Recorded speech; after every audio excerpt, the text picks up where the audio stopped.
Hey everyone, I'm going to show you how to make these. You know how it is. We always do it. Intermediate level video. If you want the beginner's video, I posted it as well. And it's on the YouTube channel that I have. Make a icosphere, so divide it by 20.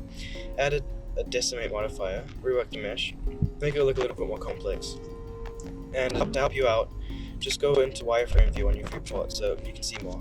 Next, just add a wireframe modifier and turn off wireframe viewport, and change the thickness of the wireframe to 0.001, something really thin, just enough for you to see it, but not too much, so you can still see the stuff inside.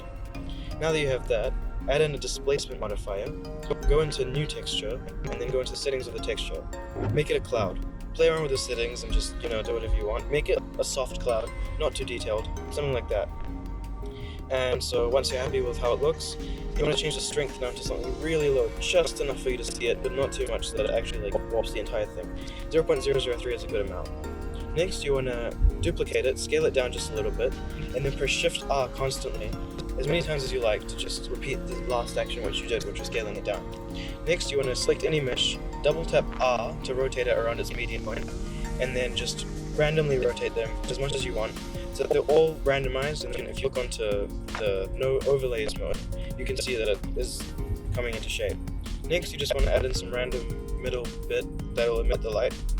So I'm just doing this real quick, just adding in some random triangle, and yeah, I'm just playing around. Honestly, I don't even know what I'm doing. I just got that main shape outside, so I just need that little bit of a shape on the inside just to make it a good balance, So just rotating it around, seeing what it looks like, and just adding in the different things. Yeah, that's just what I'm doing. I'm just playing around. This is the first time I've done it too. So once I have those middle bits, I'm just gonna add in a new material for each of them, and just apply those materials, make it an emission, and just change the settings on the render engine.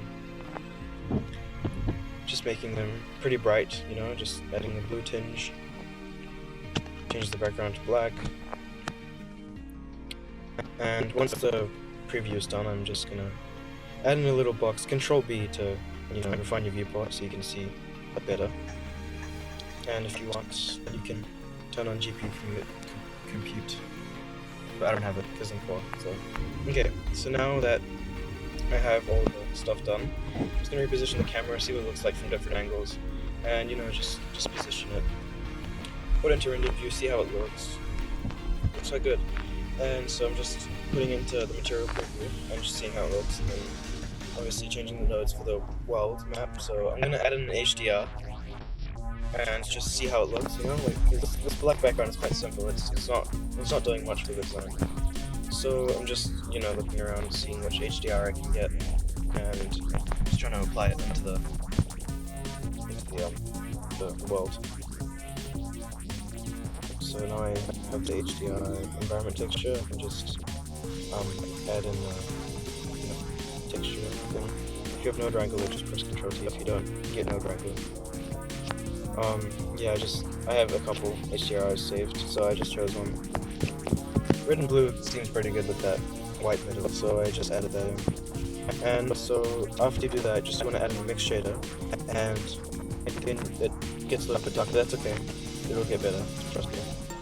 And so after that, you just want to add in just a light path node, and then make it camera ray, so that the HDRI only shines on the actual object, and if it's a camera ray, it doesn't shine onto the background.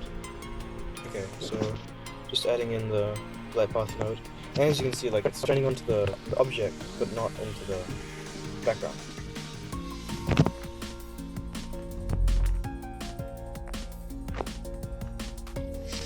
So just I played around with it, just generated the coordinates for the HDRI, and just change the color of the background, see what it looks like.